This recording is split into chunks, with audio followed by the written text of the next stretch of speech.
Warahmatullahi wabarakatuh. Ya, perkenalkan nama saya Muhammad Salim dengan NPM 235009070 Agribisnis kelas C.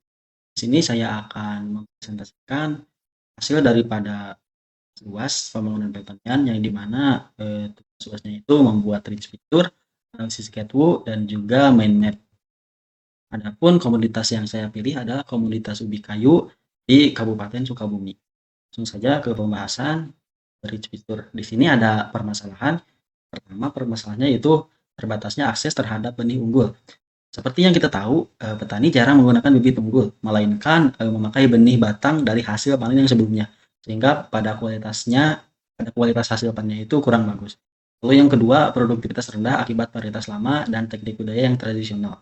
Nah, tadi sudah disinggung ya bahwasanya varietas lama mempengaruhi kepada kualitas produk. Lalu teknik budaya tradisional juga seperti pengolahan lahan, pengendalian hama, dan lain-lain kurang efisien kalau masih memakai praktek tradisional. Lalu selanjutnya ada minim fasilitas pasca panen sehingga kualitas menurun.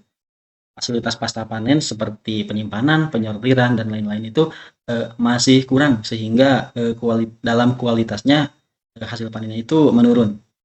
Lalu yang keempat ada rantai pasok yang dikuasai telak. Nah, petani jarang menjual barang langsung ke pabrik atau ke pasar besar. Selain karena keterbatasannya akses, perantara ataupun bandar juga menentukan harga sehingga fluktuasi harga tinggi dan margin ke petani itu sangat kecil. Lalu ada harga fluktuasi dan cenderung merugikan petani. Seperti yang kita tahu juga, komoditas ubi kayu ini tidak terpaku pada panen musiman, melainkan selalu tersedianya. Jadi karena selalu ada tersedia sehingga stoknya itu sangat banyak sehingga harganya juga cenderung kecil gitu, cenderung menurun gitu.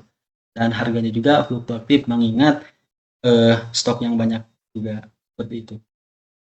Yang keenam, kelembagaan petani belum kuat dan efektif.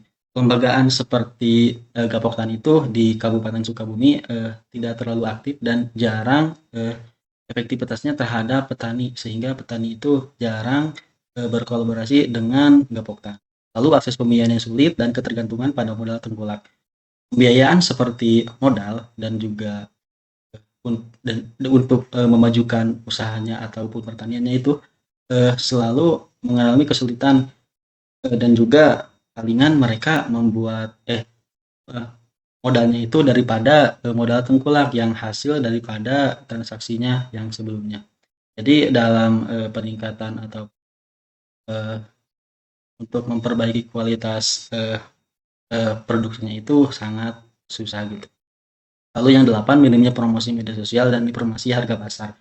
Nah, mungkin poin ini juga menyambung juga dengan poin 9, kekurangannya tenaga kerja, yang dimana di Kabupaten Sukabumi sendiri khususnya untuk tenaga kerja muda itu cenderung mereka memilih untuk merantau ke kota sehingga menyisakan tenaga kerja yang tua saja. Nah, dikarenakan hanya tersisa tenaga kerja yang tua, maka dari itu akses terhadap media sosialnya juga kurang karena mengingat mereka juga tidak terlalu melek teknologi seperti itu. Lalu yang 10, minimnya keterlibatan akademisi dan penyuluh. Nah, keterlibatan akademisi dan penyuluh sendiri itu sangat minim ya. Jadi ketika ada permasalahan di lahan ataupun di budidaya itu mereka cenderung kebingungan karena tidak ada yang mengarahkan ataupun yang memberi saran kepada mereka seperti itu.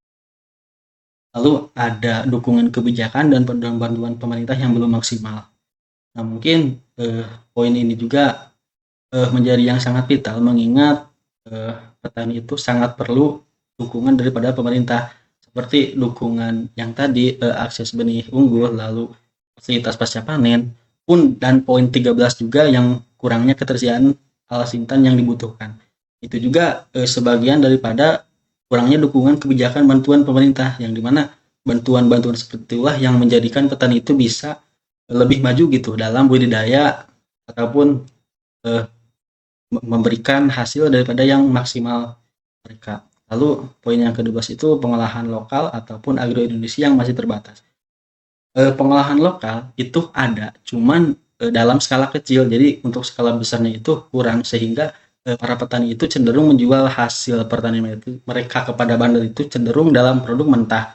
sehingga tidak ada nilai tambah dan juga mengakibatkan petani itu hanya memiliki sedikit keuntungan ataupun merugikan petani juga.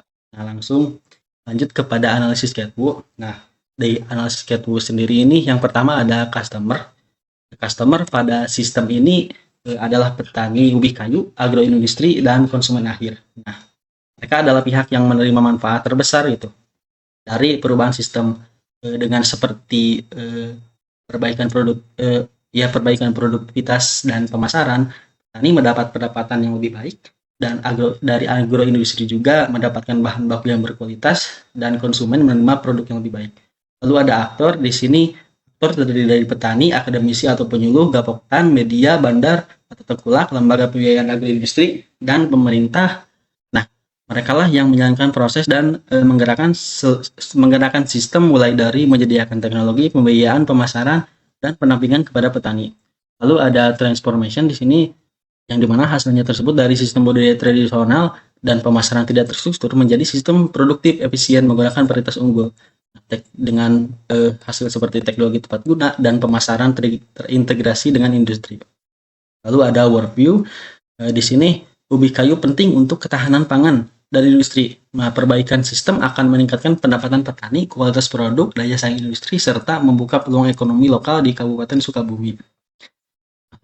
Lanjut ada owner di sini, ownernya sudah jelas ya, pemerintah daerah dan Dinas Pertanian Kabupaten Sukabumi. Nah, mereka ini berwenang menggerakkan perubahan melalui kebijakan program pendukung, program sarana dan regulasi yang mengatur jalannya sistem agar transformasi dapat terlaksana gitu. Lalu yang terakhir ada environment.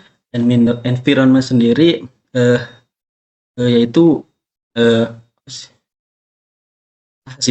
hasilnya itu harga pasar fluktuatif, iklim, infrastruktur desa kurang, keterbatasan modal, dan kebijakan pemerintah belum maksimal.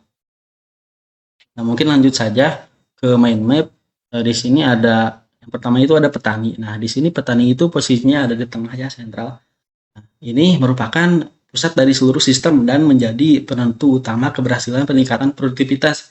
Adapun fungsinya petani yaitu meningkatkan kualitas produksi, mengimplementasikan dan menerapkan teknologi budidaya, dan mengikuti pelatihan dan kemitraan. Lalu ada Gapoktan. Di sini Gapoktan sendiri memperkuat organisasi petani. Nah, melalui penguatan kelembagaan, kolektif pemasaran dan pembelian, fasilitas informasi, dan juga kemitraan. Nah, selanjutnya ada pemerintah. Pemerintah di sini memiliki fungsi sebagai pengatur kebijakan, program penyedia benih, al-sintan, fasilitas budaya, pelatihan budidaya dan pasca panen, pengawasan harga, dan stabilitas harga. Nah, dengan peran daripada pemerintah ini tidak dapat dipungkiri pengembangan bisa berjalan dengan baik gitu. Pun sebaliknya jika tidak ada peran daripada pemerintah ini, mungkin akan menghadapi kesulitan dalam pengembangan agribisnis di ubi kayu ini. Lalu ada akademisi atau penyuluh. Nah, di sini akademisi atau penyuluh ini berperan menyediakan riset varietas, teknologi budidaya, penyuluh dan pendampingan, edukasi literasi digital, dan pemasaran. Nah, peran ini mendukung produktivitas secara ilmiah dan berkelanjutan. Lalu yang kelima ada lembaga pembiayaan. Nah, lembaga pembiayaan ini menyediakan akses modal melalui kredit usaha tani, asuransi usaha tani, dan pembiayaan al-sintan. Lalu ada yang keenam itu ada agroindustri. Di sini agroindustri itu memberikan kepastian pasar. Jadi melalui off-taker ataupun pembelian hasil panen, kemitraan, dan hilirisasi. Dengan adanya penyerapan produk-produk yang jelas, nilai tambah meningkat dan pendapatan petani menjadi lebih stabil. Lalu yang terakhir ada media. Media ini mendukung penyebaran informasi, promosi, branding produk. Nah, perannya itu membantu meningkatkan visibilitas produk petani dan memperluas pasar, dan serta memungkinkan petani memperoleh harga jual yang lebih baik. Mungkin sekian pemaparan dari saya. Semoga dengan adanya read fitur, analisis Catwu, dan juga mind map ini bisa menjadikan komunitas ubi kayu ini menjadi lebih baik dan juga menjadi kedepannya menjadi berkembang, mungkin seperti itu. Nah, sekian dari saya. Mohon maaf bila ada kesalahan. Wassalamualaikum warahmatullahi wabarakatuh.